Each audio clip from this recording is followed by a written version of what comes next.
There was a time when anyone would tremble upon hearing the name John D. Rockefeller. Not only was he the world's first billionaire, he's one of the richest people in history. His empire, Standard Oil, became the most dominant monopoly in the world by brutally crushing competitors, taking control of multiple industries, bribing the government into submission, and treating business as if it was war. Because of his ruthless business practices and secretive deals, Rockefeller made many enemies. His career is filled with bitter rivalries like with Andrew Carnegie, and even ferocious battles against US presidents. But before he was the titan of the oil industry, Rockefeller was at the very bottom of society. His story is one of only a handful of cases where someone manages to rise from the depth of poverty to the absolute peak of wealth and power. Rockefeller's story is at times inspiring, and at times chilling. It's an example of what happens when greed and ambition go completely unchecked. So, let me take you back to 1839, where a young John D. Rockefeller is born into poverty.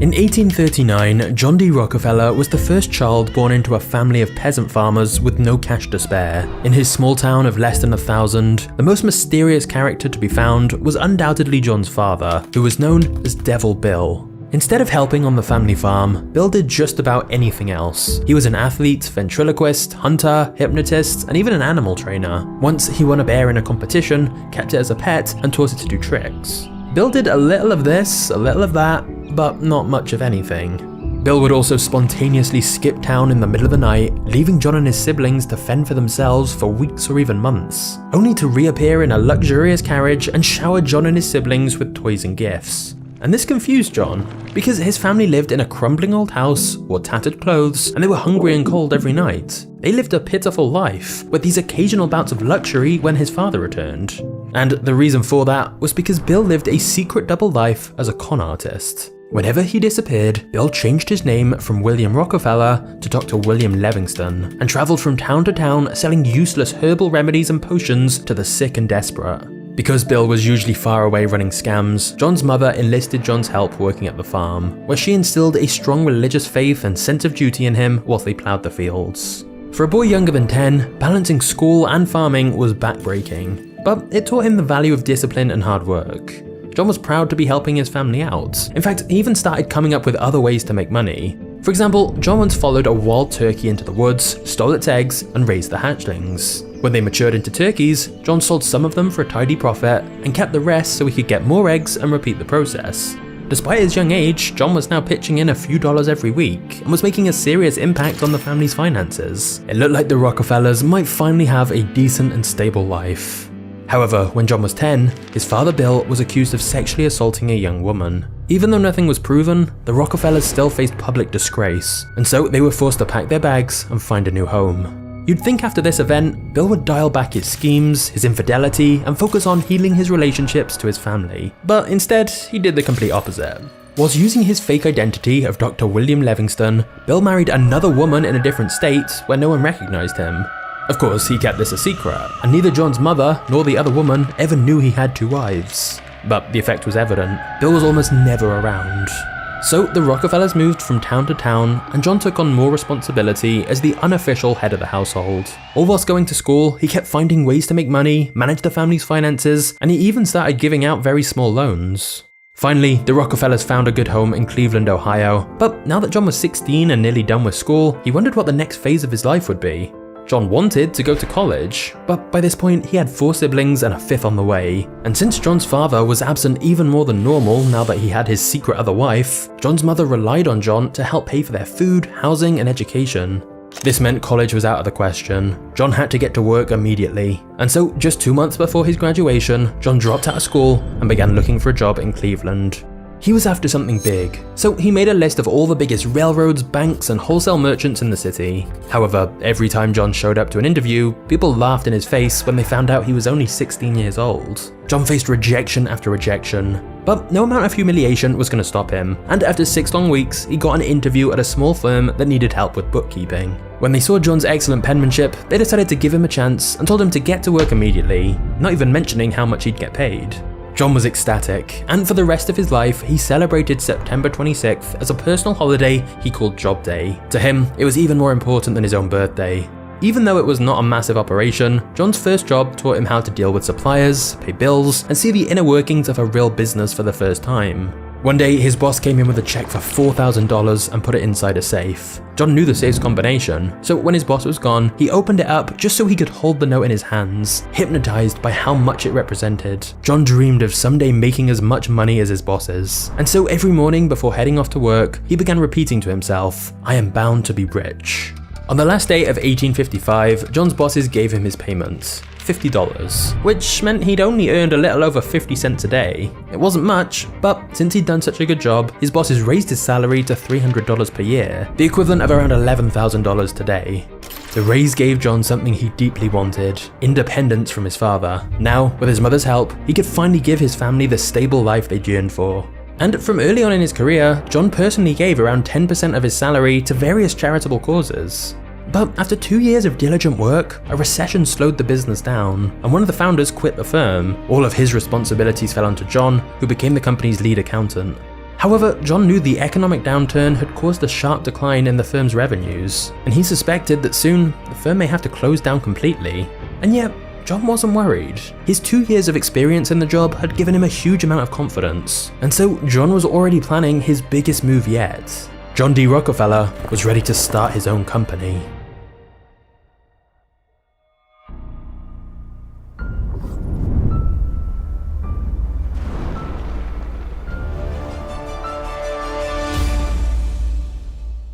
During his first job, John had become friends with Maurice Clark, a 28-year-old chemist who worked down the street from him. Even though John was just 18 years old at this point, he'd developed a good reputation as a bookkeeper in Cleveland, and one day Maurice told him he was planning on starting a produce business, and suggested that they partner up together. After saving up a bit of money, they formed Clark and Rockefeller, and got to work buying and reselling grain, fish, beans, meat, and other foods. It was tough at first. John and Maurice were often exhausted from looking for customers out on the road, but owning their own business gave them immense pride. And even though he was a bit shy and quiet at first, John was a capable salesman. Because he was so mature, everyone called him Mr. Rockefeller. The older men in the industry easily trusted him, and the list of clients at Clark and Rockefeller quickly grew. In fact, their biggest problem was that they didn't have the capital needed to scale the business and handle even more clients. But John and Maurice found a smart way to solve this problem. If they wanted to seek a $5,000 loan, they would go around Cleveland saying their firm was looking to invest $10,000, very publicly giving the impression that they had plenty of cash. This simple trick meant the banks were more willing to give them money. And the extra loans they got put them in a great position when the American Civil War broke out, as business picked up even more. As a devout Baptist, John was very strongly opposed to slavery, so he wanted the Union to win the war. However, John was still responsible for feeding his family of 6, and if he stopped working, they wouldn't have any income. So instead of serving in the army himself, John paid $300 for a substitute and even paid to equip several more Union soldiers. The war gave a huge boost to the economy of the northern states, and Cleveland became an important strategic location for the Union. Local food prices were massively inflated, so John's produce business quadrupled almost overnight. In 1862, John and Maurice cleared a profit of $17,000, over $500,000 in today's money. Not bad for a 23-year-old, but an opportunity to multiply his wealth even more soon came across John's desk. You see, before electricity, people used to light their homes at night by burning oil inside of a lamp. Usually this oil came from whale fat, but finding and hunting down whales was costly and difficult, and sadly, some whales had been hunted down to the point of extinction. However, in 1859, someone in Pennsylvania discovered that by using a tall wooden structure known as an oil derrick, you could extract industrial amounts of crude oil by drilling straight into the ground. Mining crude oil this way was cheap, and it was fairly easy. Profits came quickly, and since so many people were made rich by the oil boom, crude oil was given the nickname Black Gold. And that's when John was introduced to Samuel Andrews, a young man who was looking for investors to build a crude oil refinery in Cleveland, which was only a day's ride away from the Pennsylvania oil regions.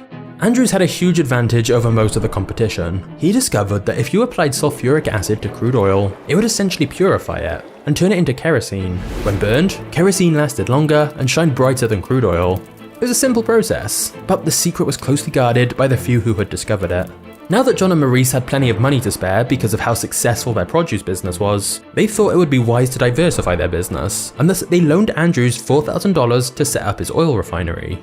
But to begin, they considered this as a side venture. John and Maurice kept managing their produce business and let Andrews handle the refinery by himself. Setting it up was remarkably simple, and because kerosene was a superior product to crude oil, it began selling like crazy. John couldn't ignore the numbers anymore. Within only a year, the oil refinery had become the most profitable side of the business. Together, John and Maurice decided to make a bold move. They abandoned their previous business and went all in on the oil industry. However, their initial enthusiasm was met by a massive challenge. The supply of oil was always in an unpredictable state. At this point, oil had only been found in one small region of Pennsylvania, so many people thought that it would eventually run out. Whenever someone struck a massive oil field, an entire town of oil miners would suddenly form around the site, drill every last drop, and then the town would disappear just as quickly as it had formed. Because of this, there were periods where oil was overabundant and prices would dip as low as 10 cents. But on the flip side, if it seemed like the oil was running out, then prices would suddenly rise all the way up to $14. So, to say that the oil market was turbulent would be an understatement. To mitigate this effect slightly, John decided to stay out of mining oil and concentrate only on refining oil. But for John and Maurice, the situation was still extremely stressful. When oil was easy to find, they weren't as profitable as prices were low. And when the wells were running dry, they feared that the last drop had finally been found and they'd soon have nothing to sell.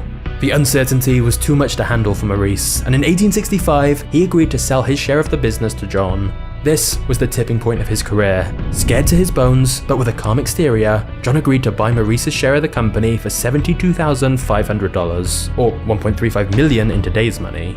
Maurice was cashing out, whilst John was doubling down and going all in on the seemingly risky oil business. However, it seemed like John's daily affirmation that he was bound to be rich was quickly becoming a reality, because just as the deal was going down, a gigantic new oil field was found in the Pennsylvania oil regions, finally undoing any doubts he had about oil running out. Of course, the market was still very competitive, so if John truly wanted to become as wealthy as he desired, he would have to brutally crush his competition.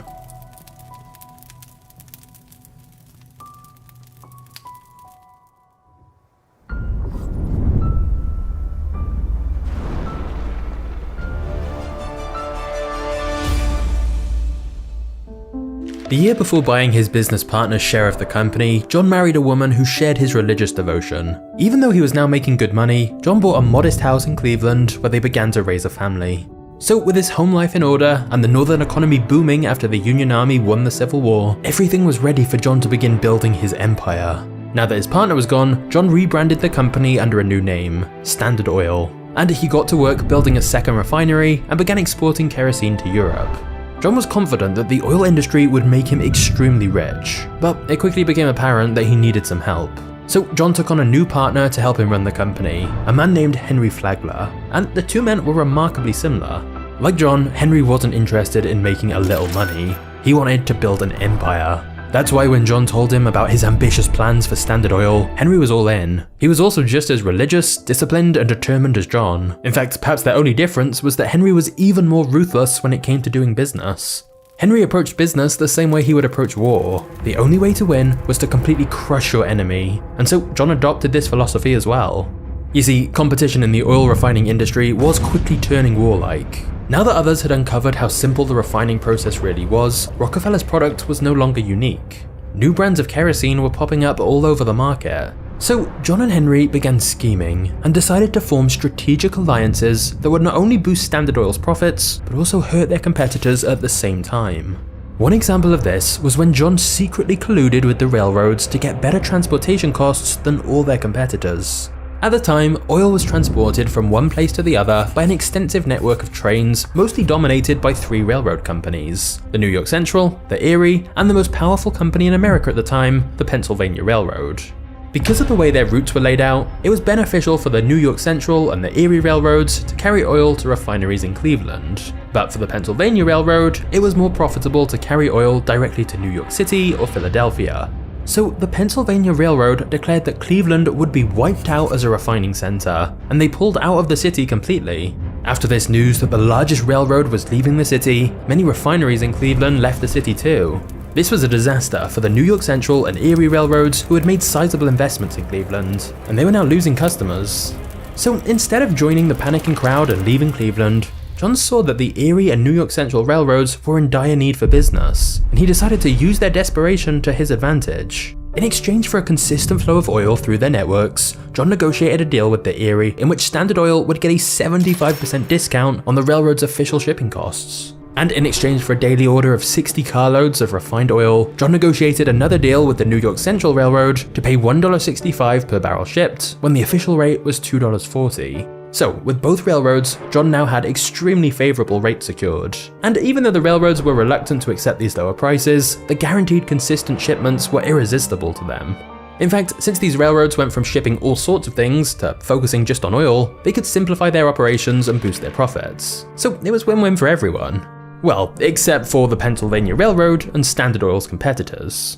Because of the deal, Cleveland became the largest refining center in the country, and since the Pennsylvania Railroad had abandoned the city, it was at a steep disadvantage when trying to revive their business there. And of course, the discounts John had negotiated with the railways, known as railroad rebates, were kept a secret to Standard Oil's competitors, and so all the other oil businesses would have to pay the full price to transport their oil on the very same trains.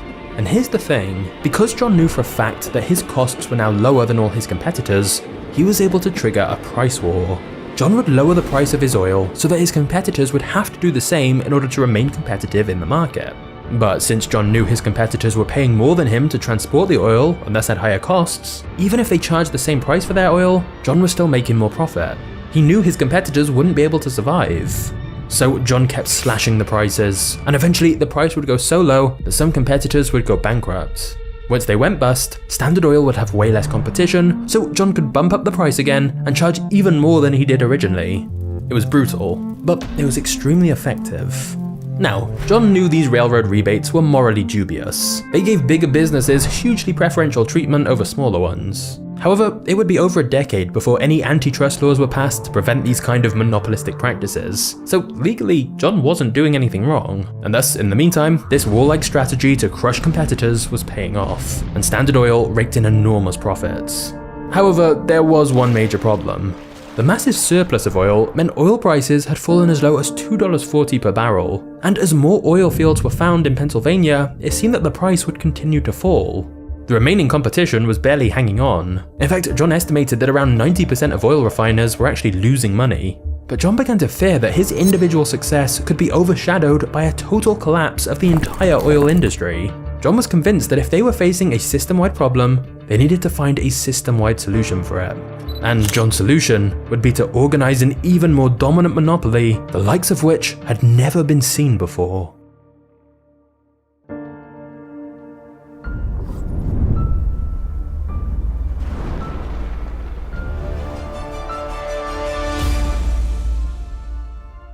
By 1872, John and Henry were ruthlessly expanding Standard Oil, but oil prices had dropped another 25%. They knew if they didn't do something soon, the entire industry could collapse and they would fall right along with it.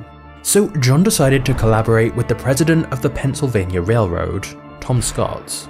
John and Scott had been rivals after the deal John made with the other two main railroads, but now Scott was reaching out to make a similar secret deal that was even more ambitious and ruthless. Scott proposed a secret alliance between the largest railroads and a very select group of the largest refiners, which of course included Rockefeller.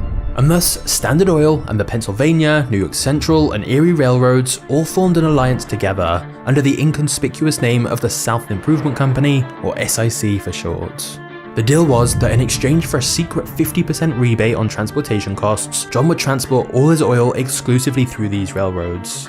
But John wasn't content with just getting benefits for himself. He designed the deal to be devastating for his competition.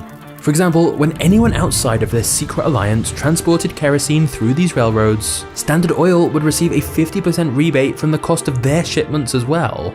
These were known as drawbacks, and they meant that Standard Oil's competitors would not only be paying higher prices to transport their oil on the same railroads, but some of that money would be going directly to Rockefeller. And to top it all off, the railroads would even secretly give John detailed information about their competitors' shipments. He would know every detail of his rivals' businesses, and so he could undercut them by selling kerosene for cheaper prices.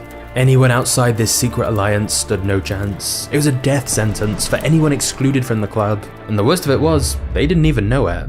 However, whilst many of Rockefeller's critics call this whole arrangement a shameless power grab, to John, he truly believed it was the best way to save the oil industry. Because as things stood with so many competitors, their product was getting closer and closer to being given away for free, as there was so much supply of oil readily available. He believed wiping out these smaller refiners would help the oil industry overall.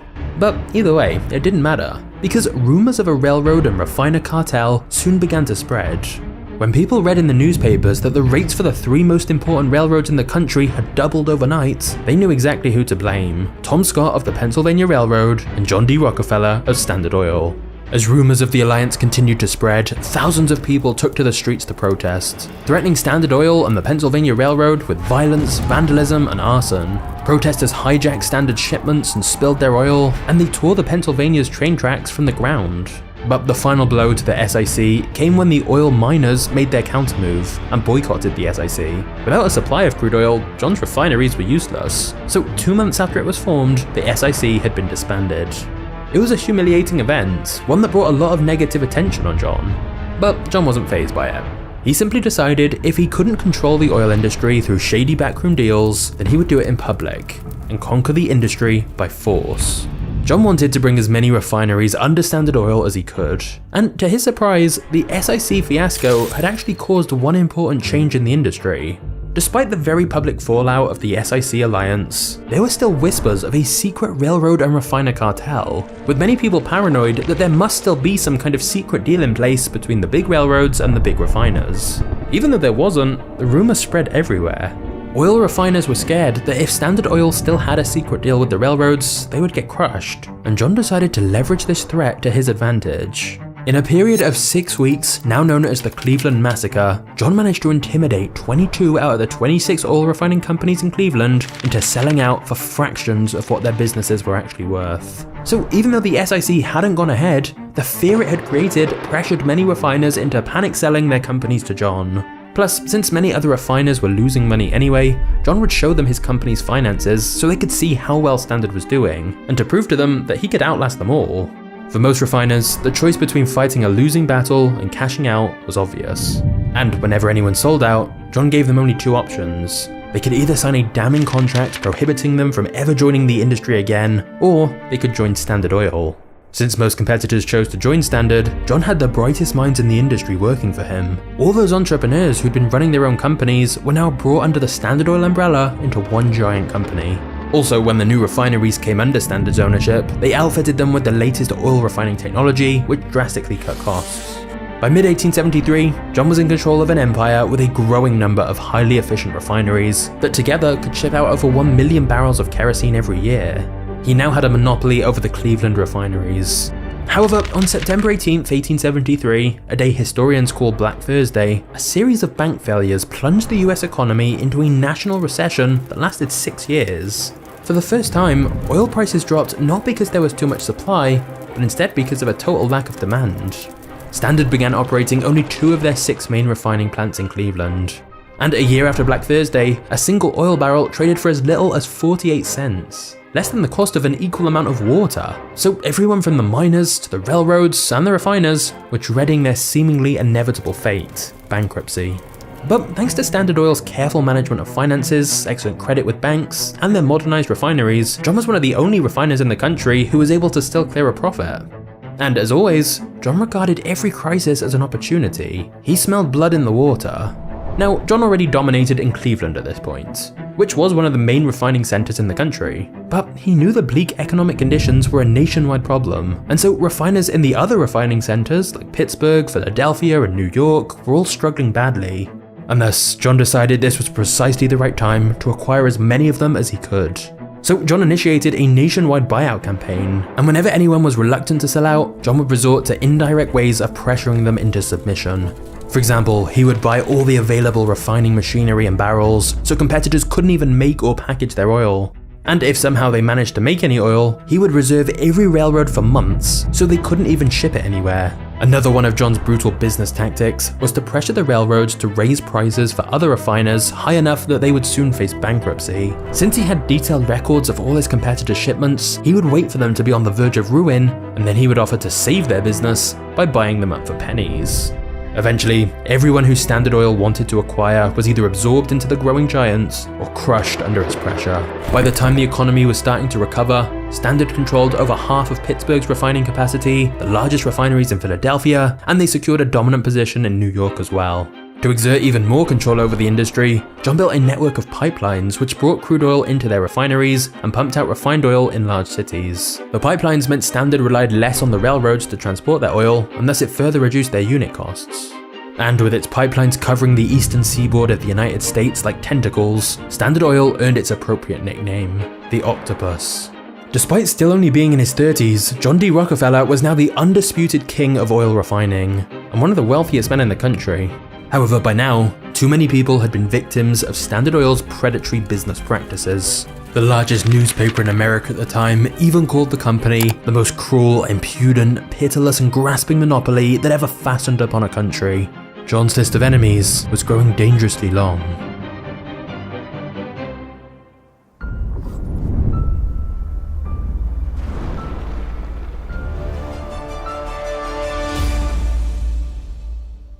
For the railroad companies, the oil industry was a tremendous source of business, as miners needed to get oil from wells to refineries, and refiners then needed to get it to the big cities. However, when Standard Oil began laying a vast network of pipelines all across America's eastern shore, the railroad companies were faced with the fact that one of their most important customers was making them obsolete. So Tom Scott, the owner of the Pennsylvania Railroad, decided to lay his own pipelines. But he also did something he knew John wouldn't like. He started building his own oil refineries. Now, Scott was in direct competition with John, so John interpreted this as declaration of war. He decided to launch an all-out attack against America's most powerful company. First, John cancelled all his business with the Pennsylvania Railroad and redirected all that oil to other railroads instead. Then, John lowered the price of Standard Oil kerosene, which meant that competitors had to do the same, thus reducing their profit margins and decreasing the shipment orders on the Pennsylvania Railroad. And finally, John convinced the New York Central and Erie railroads to lower their shipping fees drastically for everyone to make sure the Pennsylvania Railroad lost even more business. And these strategies most definitely worked. To compete with all this, the Pennsylvania Railroad literally had to pay refiners to transport oil for them. Scott also had to lay off hundreds of his employees and reduce the salaries of those who stayed by 20%. But John's attack didn't just affect the Pennsylvania Railroad. Another big railroad, the B&O, had to make similar layoffs and wage cuts, and thus John's attack on the Pennsylvania Railroad inadvertently caused one of the most violent labor strikes in American history. Dozens of people died in the commotion, and in Pittsburgh alone, the Pennsylvania Railroad lost 500 freight cars, 120 locomotives, and 27 buildings after they were torched by protesters. Even John started to get concerned by the chaos that was unfolding. Before long, the Pennsylvania Railroad, a Goliath once thought to be invincible, had lost the battle against Standard Oil, and Tom Scott was more than ready to surrender. Scott was in a desperate position, and John's business partner Henry, who saw business as war, saw this as an opportunity to crush him totally. But John had a better idea, and instead moved to coordinate a massive deal with the railroads. John agreed to help the Pennsylvania Railroad survive by guaranteeing 47% of Standard's traffic to them. The New York Central, the Erie, and the B&O got the rest of it. In exchange for the steady source of shipments, John demanded a very large secret rebate on the Pennsylvania's official rates, he demanded even more detailed information about their competitors' shipments, and he wanted 20 cents for every single barrel that passed through any of the railroads as well. A lot of this was similar to the secret alliance that had been proposed before, but this time John was the one who held the balance of power and could basically demand what he wanted. The railroads had little choice. And thus, the deal effectively made John one of the most powerful men in America. John basically now owned the railroads, he essentially controlled the oil industry, and had an all-seeing eye into every one of his competitors. He completely dominated Cleveland, Pittsburgh, and Philadelphia, and there were only a few scattered refineries in New York that weren't his. Standard Oil was now in control of about 90% of the entire oil refining industry. However, as for John's rival, Tom Scott, even though John had technically now struck up a deal with his company, the Pennsylvania Railroad never regained its footing, and Scott personally never recovered from his humiliating defeats. Just a year later, Scott suffered from a stroke and died shortly after. What's interesting here is that many years earlier, Tom Scott had been the mentor to a young Andrew Carnegie, who was to the steel industry what John was to the oil industry. Carnegie blamed the death of his beloved mentor on John, and thus a rivalry was born between Carnegie and Rockefeller, the king of oil versus the king of steel. The rivalry between these two titans of industry would intensify as time went on, but for now, both men were determined to become wealthier than the other. In the midst of all this, John was becoming quite a notorious public figure. The fight with the Pennsylvania Railroad, his rivalry with Carnegie, and his tremendous wealth and power had all taken John from a mysterious oil man in Cleveland, Ohio, to now one of the most controversial figures in American newspapers. And yet, for all his wealth, fame, and power, John didn't indulge in the extravagant lifestyle that many of his peers did. When he moved to New York, John spent his free time playing with his children instead of seeking the company of wealthy bankers or celebrities, and he rarely bought expensive clothes or luxuries. Silently managing his army of puppets from their new office in New York, John was enriched by his 90% dominance of the oil refining industry. It seemed like he could now just sit back and enjoy the fruits of their labor. But actually, the opposite was true. Even though he had achieved total dominance, the state of the industry was changing, and fast. A few years earlier, Thomas Edison patented a light bulb that gave off a powerful white light for 100 hours, and he was pushing to light the country with electricity instead of oil. Then in 1885, a huge deposit of crude oil was found in northern Ohio. These two events meant many Standard Oil executives started to panic, fearing a massive oil surplus that would take the industry back to the days when oil was priced at 10 cents per barrel. But whilst his company was panicking, John was calm as ever. By now, he was a master at turning chaotic situations into opportunities, and this was exactly the crisis he'd been waiting for. But before we get to that, let's talk about an opportunity for you. Because it's been said that attention is the new oil. The people who understand how to get their message across and build an audience are the ones currently dominating in business. And that's where today's sponsor, School, can help you. School is a platform where you can create your own community or discover new ones. And having your own community means that you'll have a group of members who are naturally paying attention to your message as they engage each day. On School, you can create your own community within minutes and customize it how you want. Your members can join for free or by paying for membership. And you can share access to courses, events, bring people together, and keep your members highly engaged using School's built-in leaderboards and gamification. So if you want a place to connect with your audience, School is perfect for this. And if you're wanting to check out a new community to find people like you can easily do this too. School is the ideal way to discover communities or create your own. Just click the link in the description below to check it out for yourself.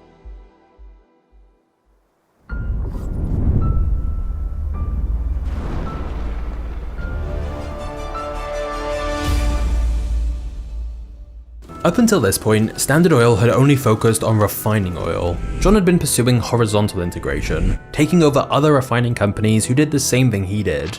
But John knew that the discovery of oil in Ohio would change the oil industry, and he wanted to ensure his company profited from Ohio's new oil fields. So this was just the excuse he needed to begin radical plans for vertical integration, where Standard Oil would now be involved in every step of the supply chain. John essentially wanted to cut out any middlemen and control the entire oil industry himself, from oil wells to refineries to transportation, storage, and distribution. And thus, John doubled down on every step of the business, turning Standard into its own supplier, transporter, producer, and retailer. Standard Oil's existing operation had the strong base of industrial infrastructure it needed to make sure it kept making money, whilst John figured out how to profit from Ohio's new oil fields. He began buying up land in the area, building hundreds of derricks to drill for oil, and laying new pipelines to transport it. However, it quickly became clear that Ohio's oil had one glaring problem. Even after it was refined, it had such a terrible smell that people called it skunk oil, and so nobody wanted to buy it, and it traded for as low as 15 cents per barrel. Almost everyone else gave up trying to sell the skunk oil immediately, but instead, John hired a team of chemists to study the skunk oil, and within a year, they'd found a way to remove the sulfur in the oil which had been causing the terrible smell. Standard was now the only company selling this new, cheaper form of oil, and this gave John a massive head start when a few years later, oil began breaking out in immense quantities in Oklahoma, Texas, Kansas, and California. It was now evident that America was sitting on an ocean of petroleum, and the company best poised to take complete advantage of it was Standard Oil. It was also around this time that automobiles were beginning to replace the horse and carriage, and luckily for John, the process of refining crude oil produces one key waste product, gasoline. With wealthy consumers being introduced to the automobile, Standard found a reason to transform a material they typically discarded into an immediate source of extra profits. This meant that even when the United States was thrust into another economic depression in 1893 and 600 banks had to close their doors, John was once again prospering amidst even the worst economic conditions. With John's fortune growing larger than ever, John took more of a backseat in day-to-day operations at Standard Oil and began to think more about investing elsewhere. For a man as capable in business as John, you'd expect he'd probably also be a decent investor. But if you took a look at John's personal investments at the time, you'd find most of them were deep in the red. John knew if he wanted to keep the generational wealth he'd acquired up to this point, that he needed to get his investments in order. So he hired a Baptist minister called Frederick Gates to help him. Now, it's impossible to know what John was thinking when he hired a former priest to administer his fortune. But years later, when John was asked who was the greatest businessman he'd ever met, he pointed to Frederick. And there's no doubt Frederick helped grow John's fortune much larger with a series of strategic investments. It was also around this time that John's son, John Jr., graduated from university, and John thought it would be a good idea to have Jr. learn from Frederick. Frederick taught Jr. how to invest, how to negotiate, and before long, the two of them had turned John's laughable portfolio into a wealth multiplication machine. It was at this point that John told them to start making huge investments in other industries, like buying up railroad companies, which would come in handy later. But the most critical of these investments was a long strip of land in Minnesota, known as the Mesabi Mountain Range. In this territory was a 120-mile-long vein of the highest quality iron ore found to date, potentially the largest in North America. Now, iron is the main ingredient needed to produce another important material, steel. So when Andrew Carnegie, the Steel King, heard this news, he feared that John was planning to compete against him in the steel business. And in fact, John had been planning to do this for a long time. Up until now, Rockefeller and Carnegie's rivalry had really only been about who was wealthier, but now they were in an open battle in Carnegie's territory. John was no longer content dominating the oil industry, he was now coming after the steel industry.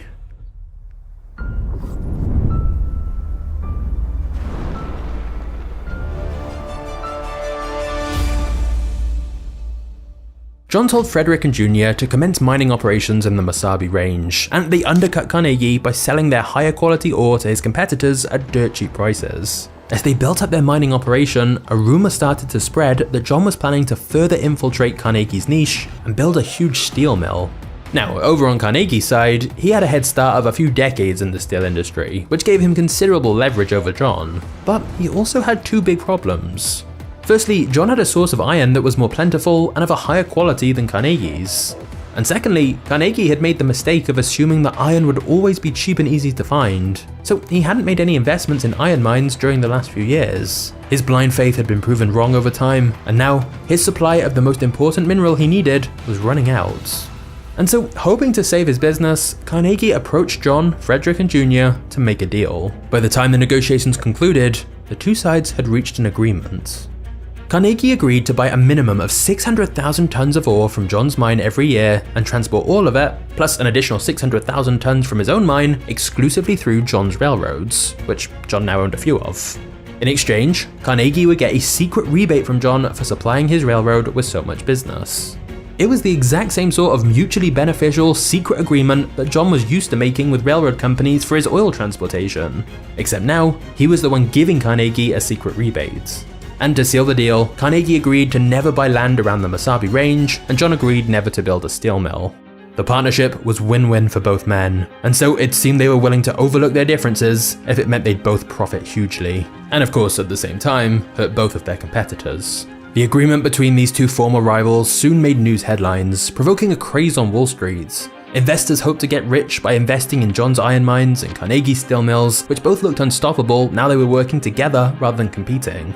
However, there was one man who had a bit more imagination than simply investing separately in their two companies, and that man was JP Morgan. JP Morgan realized that if he could unite John's investment with Carnegie's business under a single name, he could create a steel monopoly that was more profitable than Carnegie Steel and even larger than Standard Oil. JP Morgan called it US Steel, and if it all worked out, it could be the most valuable company in history. So JP Morgan approached John and asked him how much he would sell the Mesabi iron mines for. But to his surprise, John said that Morgan should talk with his 27-year-old son, John Jr. JP Morgan assumed he'd be dealing with a rookie. How much could this 27-year-old really know? But when JP Morgan met Jr. and bluntly asked him, "What's your price?" Jr. was not intimidated by Wall Street's wealthiest banker. He calmly responded, "Mr. Morgan, I think there must be some mistake.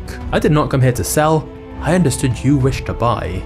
Jr. insisted that JP Morgan had to set the price for the Mesabi territory, which meant Jr. had all the power in the negotiation. Morgan was so surprised that he had to step out of his office and rethink his strategy. Eventually, he made his offer. In exchange for total ownership of the Mesabi mines and the existing mining operation in it, JP Morgan offered a grand total of $88.5 million in US steel stock, just over $3.1 billion today. Later on, Morgan bought Carnegie's entire steel business and incorporated it into US Steel, and it became the world's first billion-dollar corporation.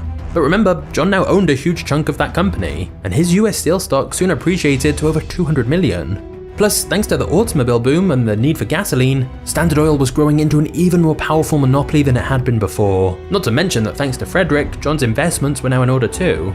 With all of this combined, John's wealth continued to grow to unimaginable levels. It was now spread across multiple industries, and John was finally ready to step back from the business world completely. However, John never publicly announced his retirement, which was a crucial mistake, as the public still closely associated him with Standard Oil, and that would soon come back to haunt him, as John was about to be involved in the most public scandal of his career.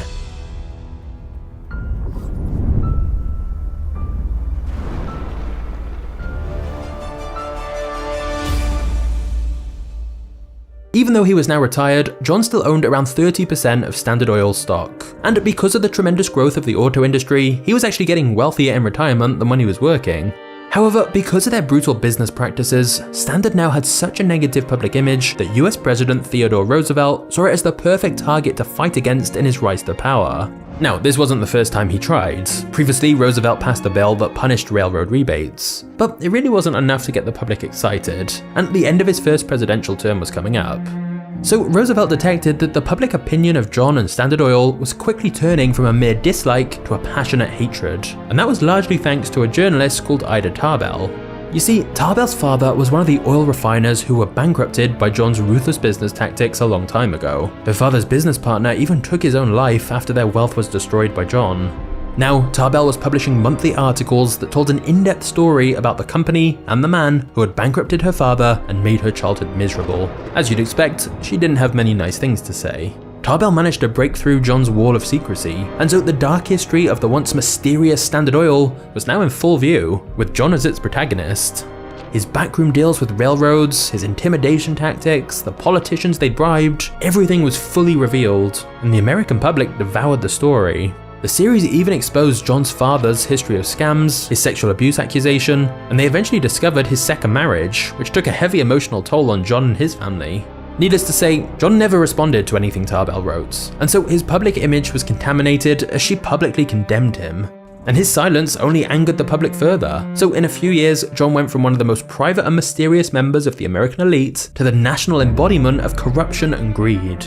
Now, the public was dying to see John and Standard Oil pay for their crimes. So as President Roosevelt approached the end of his first presidential term, he saw an opportunity to use the public sentiment to his advantage by making Standard Oil his enemy.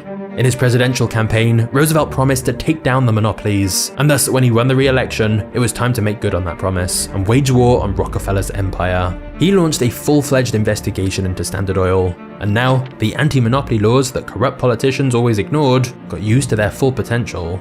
Roosevelt announced that the government would prosecute Standard with the full force of the United States government in a historic all-out attack. Standard was charged with monopolizing the oil industry, predatory pricing, negotiating railroad rebates, corporate espionage, and secret ownership of competitors. Apart from having to fight 21 lawsuits in individual states, the federal government hit Standard with the largest lawsuit in history up to that point. There were over 1,000 exhibits, 444 testifying witnesses, and over 12,000 pages of damning evidence that Standard Oil was, indeed, a monopoly.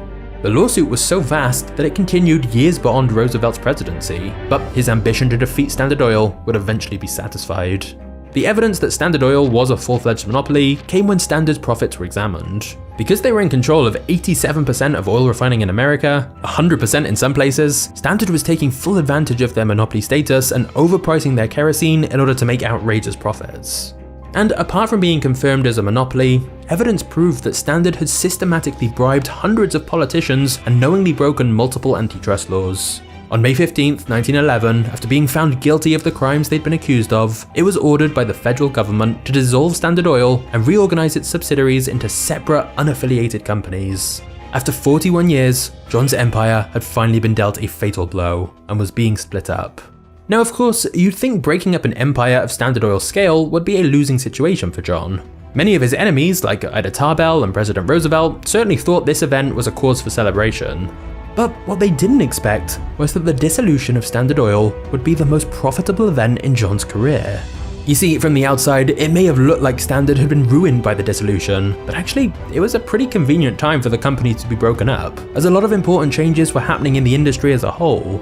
As more oil fields were found in places like Texas and California, independent refiners were starting to find their footing in new markets faster than Standard could absorb them. The Middle East and Russia were now looking like their first worthy international competitors as well. And the year before the verdict, gasoline had surpassed kerosene sales, and so the entire focus of the industry was changing.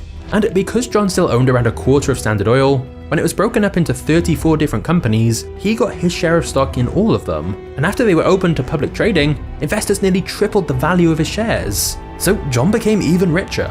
By the end of 1911, the same year that Standard Oil was dissolved, John was getting close to becoming the world's first billionaire. Andrew Carnegie was now left far behind in the fight for the title of world's richest man. But now that John had achieved such unimaginable wealth, just one question remained. What was he gonna do with all that money? But before we get to the next chapter, if you sell anything online, you're gonna want to know about today's sponsor, ShipStation. ShipStation software makes e-commerce so much easier and saves you both time and money. Firstly, ShipStation integrates everywhere you sell online, including Amazon, Etsy, eBay, Shopify, and lots more. And it lets you manage all your orders in one simple dashboard. Secondly, ShipStation lets you easily automate shipping tasks. They have robust automations and reporting, which makes scaling your business so much easier. And thirdly, when you use ShipStation, you get access to industry-leading shipping rates from USPS, UPS, DHL, and Global Post. And we're talking discounts of up to 84% off the normal price. Over 130,000 companies have grown their e-commerce businesses with ShipStation already. And if you use my link, you can literally get a free trial to test it out risk-free. It's really quick to get started, so set your business up for holiday season success with ShipStation. Go to shipstation.com/magnates today and sign up for your free 60-day trial. That's shipstation.com/magnates.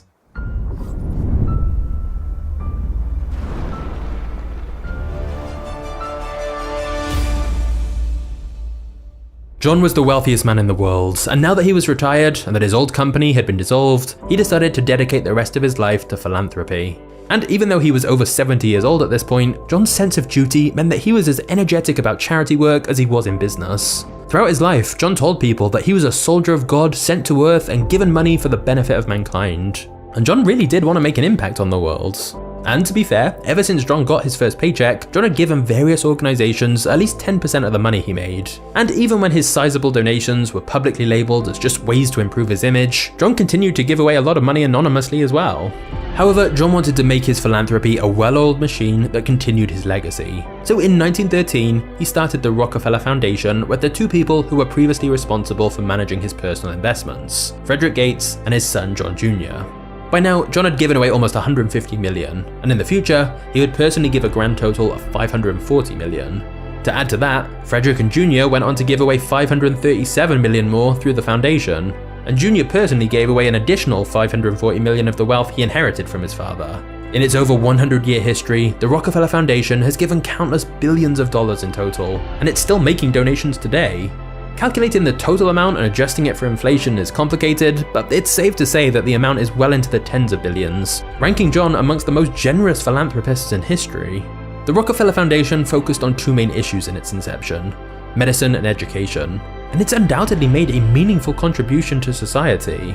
On the side of medicine, John's donations to the laboratories and medical research facilities helped spur an era of scientific innovation that saved hundreds of thousands of lives from diseases like hookworm, malaria, and meningitis. On the side of education, John's money helped save the southern United States from abject poverty and built hundreds of schools all around the world, including two of the world's most prestigious research institutions. Today, the Rockefeller Foundation contributes even more to many other causes, and it all started with a 16-year-old who had to go into business to help feed his family. However, this of course all raises an interesting moral debate on what should we really think about Rockefeller. Clearly, John's legacy has two sides to it.